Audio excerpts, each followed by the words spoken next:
200 करोड़ का प्रोजेक्ट एक hi tech engine में आई किसी प्रॉब्लम्स की वजह से रुका पड़ा था। पूरी कंपनी का पैसा व भविष्य इस इंजन पर टिका था। देश विदेश से बड़े बड़े इंजीनियर इस इंजन पर अपना तजुर्बा आजमा चुके थे, पर कोई भी कोर प्रॉब्लम को समझ नहीं पा रहा था। तभी इस कंपनी का एक युवा सफाई कर्मचारी इंजन को ठीक करने का आत्मविश्वास दिखाता है। हर किसी की नजरें इस युवा पर टिक जाती है। वहाँ खड़े तमाम बड़े इंजीनियर इसकी बेइज्जती करने लगते हैं, खूब मजाक उड़ाया जाता है। लेकिन उसके बाद इस कर्मचारी ने जो किया, उसने हर किसी की बोलती बंद कर दी। आखिर इस सफाई कर्मचारी की असलियत क्या थी? किस मजबूरी ने इसे सफाई कर्मचारी बना दिया था? इससे पहले कि शानदार सीख और मोटिवेशन से भरे इस वीडियो को शुरू करें, आप चैनल को सब्सक्राइब कर लो ताकि जिंदगी बदल देने वाली ऐसी वीडियो आपको रोज मिलती रहे। कहानी की शुरुआत होती है बैंगलोर के रिंग रोड के नजदीक स्थित ये विशालकाय लग्जरी बिल्डिंग से, जो कि टेक जोन ऑटोमोबाइल कंपनी की है। ये इनका मेन हेडक्वार्टर है।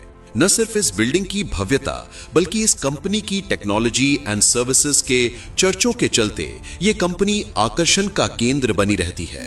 देश भर के लाखों लोगों का सपना होता है कि उसे भी इस कंपनी में कोई अच्छी जॉब मिल जाए। ये कंपनी वर्तमान और भविष्य को ध्यान में रखकर टेक्नोलॉजी को विकसित करती है, जैसे हाई टेक ट्रांसपोर्ट ट्रक के इंजन, बस के इंजन, शिप इक्विपमेंट्स और कुछ ऐसी मशीनरीज तैयार करते हैं जो डिफेंस सिस्टम के लिहाज से बेहद सुरक्षित व सुविधाजनक होते हैं। हालांकि कंपनी के अंदर का माहौल कुछ अच्छा नहीं था। कंपनी की सीईओ थी प्रिया शर्मा, जिनकी उम्र लगभग 35 साल थी। उनका तरीका एकदम सख्त था। बात करने के तरीके में तंज और तिरस्कार की भावना छुपी रहती थी। यह आउटफिट से हमेशा वेल ड्रेस्ड रहती थी। बाहर के लोग उन्हें बहुत समझदार कहते थे, लेकिन उनके ऑफिस के लोग उनके बारे में अलग ही बातें करते थे। इस कंपनी का सबसे कीमती प्रोजेक्ट उनका बहुत ही नया गाइडेड इंजन पिछले 6 हफ्तों से खराब पड़ा था, और ये इंजन उनका सबसे जरूरी हिस्सा था। 3 साल की मेहनत और करीब 200 करोड़ रुपए की लागत से तैयार हुआ था ये प्रोजेक्ट। लेकिन 70 करोड़ का ये इंजन हमेशा 14 मिनट और 36 सेकंड चलता और फिर बहुत गर्म होकर बंद हो जाता था। हर बार एक ही गलती दिखती थी, हार्मोनिक डिसरप्शन डिटेक्टेड। एक बड़ी एलईडी स्क्रीन से कनेक्ट ये engine red error symbol show कर रहा था। ये इंजन एआई मॉडल पर आधारित था। इस इंजन को एक ऐसे ट्रांसपोर्ट ट्रक के लिए डिजाइन किया गया था जो बिना ड्राइवर के ही माल को बेहद सुरक्षित रूप से एक जगह से दूसरी जगह तक पहुंचाने में सक्षम होने वाला था। ये पूरा 200 करोड़ रुपए का प्रोजेक्ट था, लेकिन सारा काम इस इंजन की टेस्टिंग पर रुका पड़ा था। 3 अलग अलग टीम्स के बड़े बड़े इंजीनियर आकर हार मान चुके थे। ये इंजीनियर हार्वर्ड व स्टैनफोर्ड जैसी विश्वास लेवल यूनिवर्सिटी से पढ़े हुए थे। इंजन के डिजाइन पर बहुत नॉलेज थी इनके पास, लेकिन उनका ज्ञान भी इस इंजन के सामने कुछ काम नहीं आ रहा था। बड़ी बड़ी डिग्री वाले इस इंजन के सामने फेल हो रहे थे। वो भी असल प्रॉब्लम को समझ नहीं पा रहे थे। इधर प्रिया शर्मा की टेंशन हर दिन बढ़ती जा रही थी। अगर ये इंजन जल्दी ही ठीक ना हुआ तो कंपनी को 500 करोड़ रुपए का नुकसान हो सकता था और उनका मार्केट में दबदबा खत्म हो जाता। ये काफी बड़ा प्रोजेक्ट था जिससे कंपनी का भविष्य निर्धारित होने वाला था। इसी कंपनी में दीपक मौर्य नाम का एक सफाई कर्मचारी था, जो कि पिछले 4 सालों से इस कंपनी में कई उतार चढ़ाव देख चुका था। ये काम तो सफाई का करता था, पर इसकी नजरें, इसका दिमाग यहाँ की टेक्नोलॉजी को निहारती रहती थीं। दिमाग से इतना तेज कि जिस भी काम को ध्यान से देखता ये उसे सीख लेता था। ऑफिस के सफेद फर्श से लेकर कॉन्फ्रेंस रूम के अंदर रखे हुए कांच के बर्तन तक दीपक मौर्य हर जगह जाता था। कहने को तो ये कंपनी में हर जगह दिखता था, पर फिर भी ये हर एम्प्लॉय के नजरों से ओझल ही रहता, यानी कोई भी इस पर ध्यान नहीं देता। ये जब भी कोई टेक्निकल नॉलेज बताता तो एम्प्लॉय उसका मजाक उड़ाने लगते, उसे डांटकर भगा देते। कोई भी उसे सीरियस नहीं लेता। दीपक के पास एक छोटे कॉलेज से इंजीनियरिंग की डिग्री थी। उसने ये डिग्री बड़े सपनों के साथ ली थी, लेकिन जिंदगी में हालात कुछ ऐसे बन गए जिसने उसे एक सफाई कर्मचारी बना दिया। क्योंकि उसकी मां को फर्स्ट स्टेज कैंसर था, जिसका इलाज तो था पर वो बहुत महंगा था और हर इलाज का खर्चा इतना ज्यादा था कि अगर वो बड़ा इंजीनियर बनने का सपना देखता तो मां का इलाज रुक जाता। उसने अपना सपना नहीं चुना बल्कि मां का इलाज चुना, जिसके लिए पैसे जोड़ने के लिए वो कोई भी काम करने के लिए तत्पर हो गया। हालांकि इस कंपनी से अच्छी जगह कोई हो ही सकती थी जहां उसे कुछ न कुछ सीखने को मिलता था। इसीलिए वो कहीं और काम न करके इस कंपनी में सफाई कर्मचारी बन गया। दीपक दिन भर ऑफिस में रहता, लेकिन उस इंजन की आवाज उसे हमेशा सुनाई देती थी। रात को जब सब लोग घर चले जाते और वो कॉन्फ्रेंस रूम का सफाई करता, तो वो चुपके से इंजन के ब्लूप्रिंट्स पढ़ता था। उस इंजन का दिमाग सफाई में नहीं, उसके डिजाइन में लगा रहता था। उसने देखा कि इंजन जर्मनी में छोटे यूनिट में बना था, लेकिन उसका एआई सॉफ्टवेयर अमेरिका के बड़े यूनिट्स में सेट किया गया था। एक छोटा सा यूनिट बदलने का फर्क एक बड़ी गलती पैदा कर रहा था। दीपक का जीवन बड़ा संघर्ष भरा रहा। 9 साल की उम्र में दीपक के पिता चल बसे। तब से माँ और दादाजी की देखरेख में ही दीपक पला बढ़ा। दीपक की पढ़ाई लिखाई से लेकर घर के तमाम खर्चों को दादाजी ही पूरा करते। दादाजी का एक पुराना गैराज था। दीपक पढ़ाई लिखाई में बहुत अच्छा था, तेज बुद्धि का था। वो अक्सर स्कूल से आकर अपने दादाजी के गैराज पहुंच जाता और उनके काम में हाथ बटाने लगता। दादाजी उस इलाके के सबसे पुराने और जाने माने मैकेनिक थे। उनका तजुर्बा, उनका हुनर काबिले तारीफ था। वो इंजन की आवाज सुनकर ही बता देते कि दिक्कत क्या है। वहीं दीपक भी कुछ कम नहीं था। दादाजी जैसा हुनर तो मानो उसे विरासत में मिल गया हो। दादाजी जब भी किसी गाड़ी को ठीक कर रहे होते तो वो बड़े ध्यान से देखता, वो चीज को बारीकी से समझता। दादाजी भी उसे छोटी बड़ी बारीकियां बताने लगे। दीपक की उम्र भले कम थी, पर उसकी लगन और उसका इस काम में प्यार व समर्पण देखकर दादाजी दीपक को भी मैकेनिक के काम की बारीकियां बताने लगे। दादाजी दीपक का नाजुक हाथ चल रहे इंजन पर रखते थे और कहते थे, बेटा इस धड़कन को महसूस करो। एक इंजन तुम्हारे डिग्री से कोई मतलब नहीं है, उसे सिर्फ उसके धड़कन सुनने वाले की जरूरत है। मशीन की भाषा समझो, वो तुमसे कभी झूठ नहीं बोलेगी। दादाजी ने उसे सिखाया था कि इंजन को उसकी आवाज से, उसके वाइब्रेशन यानी कंपन से और यहाँ तक कि हल्की सी बदबू से भी कैसे प्रॉब्लम की पहचान की जाती है। दादाजी ने सीख दी कि बेटा, जीवन में कोई काम तब तक ही मुश्किल लगता है जब तक उसकी सही जानकारी हमारे पास नहीं होती। जब तुम पूरी लगन से सीखोगे तो दुनिया का कोई भी काम जल्दी सीख सकते हो और बार बार प्रैक्टिस मेहनत तुम्हें तुम्हारे काम में कुशल बनाएगी, तुम्हारी स्किल को निखारेगी। 16 साल की उम्र तक दीपक इतना माहिर हो गया कि वो पूरा इंजन अब आंख बंद करके बना सकता था। लेकिन फिर हालात बदल गए। दादाजी एक दिन चल बसे। उनके अंतिम संस्कार में शहर भर के मैकेनिक और इंजीनियर आए थे, लेकिन दीपक मन में वो ज्ञान और हाथों में हुनर आज भी था। उसके अंदर चीजों को जानने समझने की प्रबल इच्छा उसे इस कंपनी में ले आई थी। गुरुवार का दिन था। कंपनी की किस्मत आज तय होने वाली थी। जर्मनी से बड़े इन्वेस्टर मिस्टर स्मिथ और उनकी टीम वहां मौजूद थी। उनके पास करीब 800 करोड़ रुपए की फंडिंग थी। डॉक्टर लेखा, जो एक बहुत बड़ी इंजीनियर थी, वो भी उनके साथ थी। उनकी तेज नजर से कोई गलती छुप नहीं सकती थी। एक बड़े हॉल के अंदर प्रिया शर्मा की मौजूदगी में उस नए इंजन का आखिरी टेस्ट चल रहा था, जिसपे बहुत बड़ी डील टिकी हुई थी। लेकिन इंजन कुछ समय चलते ही बंद हो जाता। इंजन से निकलता धुआं सबकी चिंता का बादल बन गया। प्रिया शर्मा ने तुरंत एक इमरजेंसी मीटिंग बुलाई। हॉल में 200 एम्प्लॉइज जमा हो गए। प्रिया ने घबराहट वाली आवाज में कहा, इंजन काम नहीं कर रहा है, अब हम खर्चे कम करेंगे। वो लोग जिनकी जरूरत नहीं है उन्हें तुरंत कंपनी से निष्कासित कर दिया जाएगा। दूर खड़ा दीपक बहुत देर से ये सब देख रहा था। दीपक हिम्मत बांधते हुए उन लोगों के करीब आकर कुछ ऐसा बोल दिया कि वहां मौजूद सबकी नजर दीपक पर टिक गई। दीपक अपना एक हाथ उठाते हुए बोला, मैम, मुझे लगता है कि गलती सॉफ्टवेयर में नहीं बल्कि इंजन के कंपन यानी हार्मोनिक फ्रीक्वेंसी सेट करने में है। 200 लोगों के चेहरे एक साथ दीपक की तरफ मुड़ गए। मिस्टर स्मिथ और डॉक्टर लेखा भी हैरानी से आगे झुक गए। प्रिया शर्मा का गुस्सा आसमान छू रहा था। वो सबके सामने दीपक को जलील करने के लिए तंज कसते हुए बोली, ओए देखो, हमारे सफाई कर्मचारी को इंजीनियरिंग का ज्ञान हो गया। जिस मशीन को इतने बड़े इंजीनियर ठीक नहीं कर पाए, वो तुम ठीक करोगे। वहां मौजूद कुछ एम्प्लॉय दीपक को तिरस्कार की नजर से देख रहे थे, तो कुछ हैरान भी थे कि इसे इतना सब कैसे पता। प्रिया शर्मा फिर से तिल मिलाते हुए बोली, अबे घोंचू, तुम्हें पता भी है ये इंजन कितने जाए? ये कोई आम गाड़ी या गैरेज में खराब पड़ा साधारण इंजन नहीं जिसे तुम ठीक कर दोगे। कोई जानकारी है तुम्हें इसके बारे में जो उठाए मुंह बोल दिया कुछ भी? दीपक एक बार फिर आत्मविश्वास के साथ बोला, अरे मैम, मुझे एक चांस तो दीजिए, मैं इंजन की कोर प्रॉब्लम को समझ रहा हूँ। दीपक रिक्वेस्ट करता ही जा रहा था। वहां मौजूद डॉक्टर लेखा ने दीपक के चेहरे पे एक आत्मविश्वास देखा। उन्हें लगा कि शायद ये कुछ कर सकता है, इसे एक मौका मिलना चाहिए। डॉक्टर लेखा टोकते हुए स्वर में, रुकिए मिस प्रिया जी, हमें लगता है इस व्यक्ति को एक मौका देना चाहिए। हो सकता है कोई बात बन जाए, और वैसे भी हमारे पास दूसरी कोई ऑप्शन नहीं। एक से बढ़कर एक इंजीनियर अपनी कोशिश कर चुके हैं, पर किसी भी इसकी प्रॉब्लम पकड़ में नहीं आई, तो एक बार इसका भी देख लेते हैं। तभी भीड़ से भी आवाज आई, हाँ एक मौका दिया जाए। प्रिया शर्मा एक शर्त रखते हुए बोली, ठीक है दीपक, ये तुम्हारा चैलेंज है। तुम्हारे पास ठीक 2 घंटे हैं। इस 200 करोड़ के इंजन को सबके सामने ठीक कर दो। अगर तुम कामयाब हुए तो तुम्हें तुरंत सीनियर इंजीनियर बना दिया जाएगा, और अगर तुम फेल हो गए तो सिर्फ नौकरी नहीं जाएगी, तुम्हें हमेशा के लिए इस बिल्डिंग से बाहर कर दिया जाएगा। और मैं खुद तुम्हारे बारे में सबको बताऊंगी कि तुम कितने बड़े नाकामयाब आदमी हो। प्रिया मनी मन सोच रही थी कि ये सफाई कर्मी क्या ही जानता होगा, उल्टा और खराब कर देगा। चलो अच्छा है, अगर इंजन में कोई खराबी आई तो मैं सारा इल्जाम उन तमाम लोगों पर लगाऊंगी जो भी इसे बढ़ावा दे रहे हैं, इसका सपोर्ट कर रहे हैं। दीपक के चेहरे पे कोई डर नहीं था। प्रिया इस सफाई कर्मी से चिड़ी हुई थी और प्रिया को दुनिया के सामने इसका मजाक बनाने का एक मौका मिल गया। प्रिया ने तुरंत अपनी टीम को बोला, इस पूरे चैलेंज को सोशल मीडिया पर लाइव दिखाया जाए।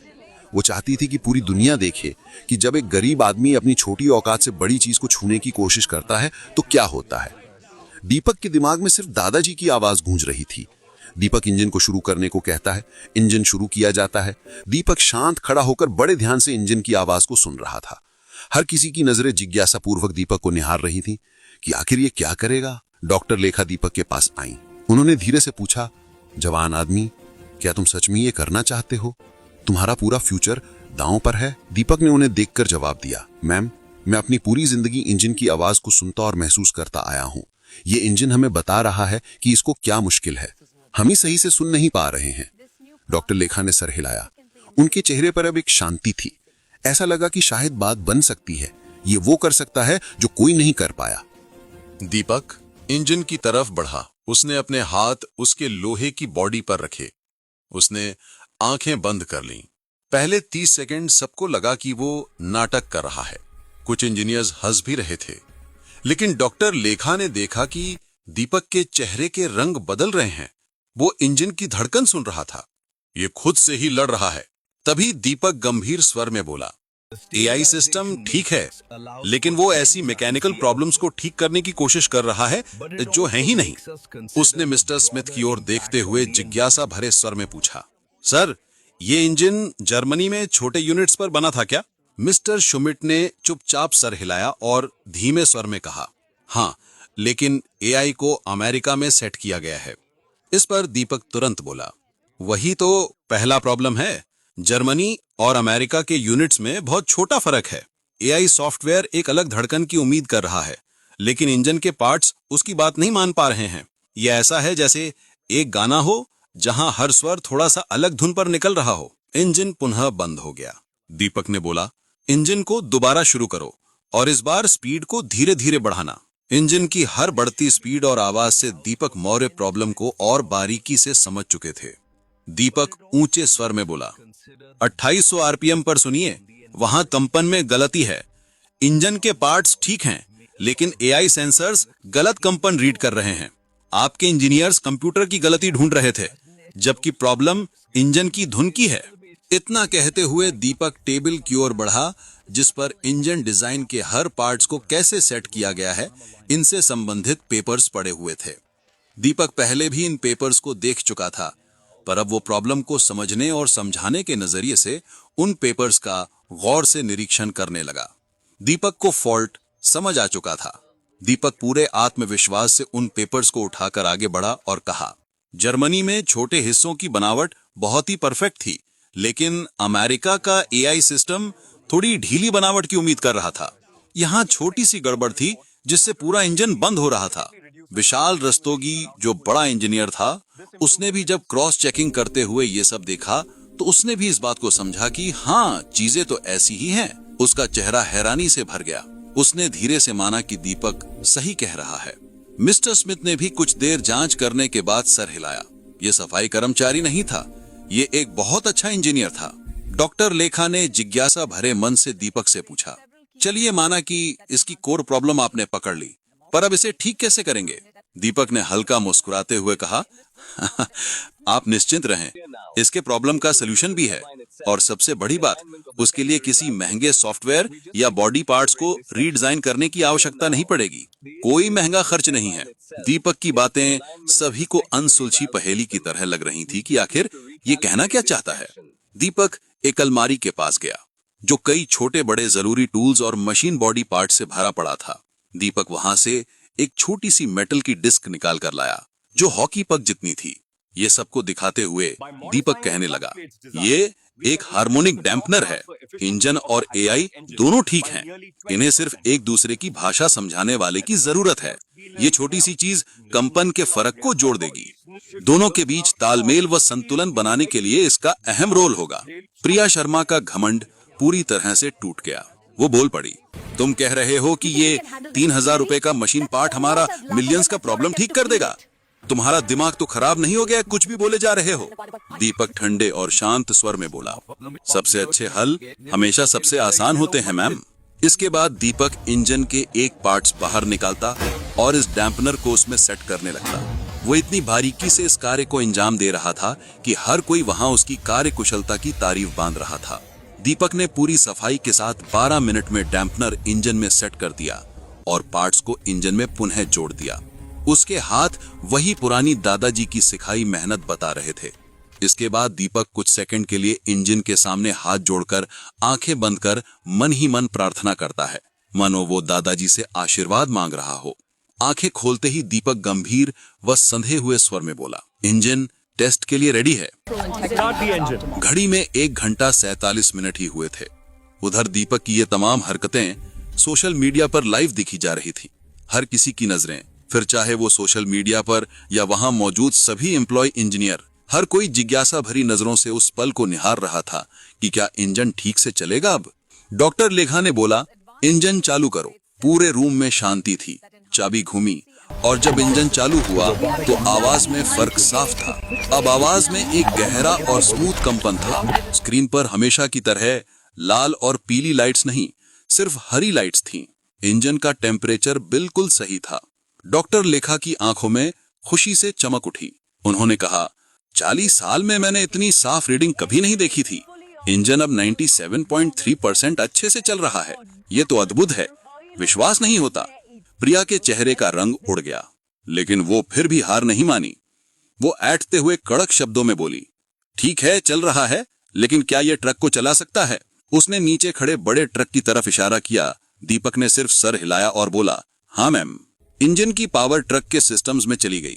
पहली बार 6 हफ्तों में वो बड़ी गाड़ी चालू हो गई। वो ट्रक पार्किंग से बाहर निकला। इंजन की पावर और एआई के जटिल कमांड सिस्टम के तालमेल पर ट्रक बेहतरीन तरीके से चल रहा था और हर रूल को फॉलो कर रहा था। वो ट्रक 37 मिनट तक चलता रहा। मिस्टर स्मिथ और उनके साथी बहुत खुश हुए। ये परफॉर्मेंस उनके सारे पुराने प्लान से भी बेहतर थी। डॉक्टर लेखा ने जब इंजन बंद करने को कहा तो पूरे रूम में सबने सुकून की सांस ली। 6 हफ्ते की नाकामयाबी सिर्फ 1 घंटा 47 मिनट में ठीक होकर बड़ी सफलता में बदल गई थी, और वो भी एक सफाई कर्मचारी के हाथ से। डॉक्टर लेखा आगे बढ़कर दीपक से हाथ मिलाया। तुम्हारी समझ और हल दोनों बहुत अच्छे थे। तुम्हारे दादाजी को गर्व होगा। मिस्टर स्मिथ ने तुरंत घोषणा करते हुए कहा, हम अपना इन्वेस्टमेंट 20% बढ़ा रहे हैं, लेकिन हमारी एक शर्त है। हमारी यूरोपियन इंजन टीम को मिस्टर दीपक मौर्य ही लीड करेंगे। 20% ज्यादा पैसा मतलब कंपनी के लिए बहुत बड़ा बदलाव था। डॉक्टर लेखा ने बिना देर किए दीपक को तुरंत डायग्नोस्टिक्स इंजीनियर बना दिया। उसकी तनख्वाह 3 गुना हो गई और उसे कंपनी शेयर्स भी मिले। दीपक की आंखों में कामयाबी की चमक के साथ खुशी के 2 आंसू भी थे। दीपक अब दिखने वाला सफाई कर्मचारी नहीं, वो कंपनी का सबसे जरूरी इंजीनियर बन गया। प्रिया शर्मा खिड़की के पास एकांत खड़ी थी। उसका लाइव स्ट्रीम अभी भी चल रहा था, लेकिन लोग अब उसे ही गुस्सा दिखा रहे थे। लोग रोहन की तारीफ कर रहे थे और प्रिया के घमंड पर सवाल उठा रहे थे। 2 हफ्तों के अंदर सारी चीजें बदल गईं। बोर्ड ने प्रिया की लीडरशिप पर सवाल उठाए। उसके पुराने ईमेल्स जिसमें उसने रोहन की बेइज्जती की थी, सबूत बन गए। प्रिया शर्मा को सीईओ की पोस्ट से हटाकर सिर्फ स्ट्रेटेजिक एडवाइजर बना दिया गया। उसकी तनख्वाह भी बहुत कम हो गई और उसके सारे बड़े फैसले लेने की पावर छीन ली गई। उसे एक बड़ी गलती का सामना करना पड़ा। दीपक की जिंदगी पूरी तरह बदल गई। उसको नया ऑफिस, नई कार और सबसे ज्यादा इज्जत मिला। कंपनी ने एक नया नियम बनाया कि अब हर एम्प्लॉय की बात को, चाहे वो किसी भी छोटी पोजीशन पर हो, ध्यान से देखा जाएगा। रोहन की कहानी की वजह से कंपनी का स्टॉक भी 15% बढ़ गया। 6 महीने बाद दीपक अब जर्मन इंजीनियर्स के साथ मिलकर काम कर रहा था। उसकी मां का इलाज अब पूरा हो चुका था। उसके घर में दादाजी की तस्वीर और उसका पुराना डिप्लोमा आज भी रखा था, लेकिन अब उनके साथ नए अवार्ड्स भी थे। एक दिन प्रिया शर्मा रोहन के पास आई, एकदम सिंपल कपड़ों में। उसका पुराना अहंकार खत्म हो गया था। वो विनम्र स्वर में बोली, दीप, मुझे माफी चाहिए, मैं तुम्हारी तरह लीडर बनना सीखना चाहती हूँ। दीपक को दादाजी और माँ की सीख याद आई कि सबको एक मौका मिलना चाहिए।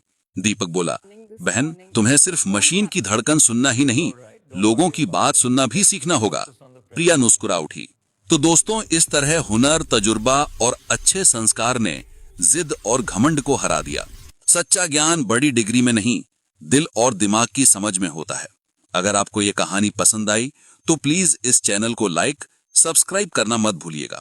आप हमारी वीडियो किस शहर से देख रहे हैं, कमेंट में जरूर बताएं।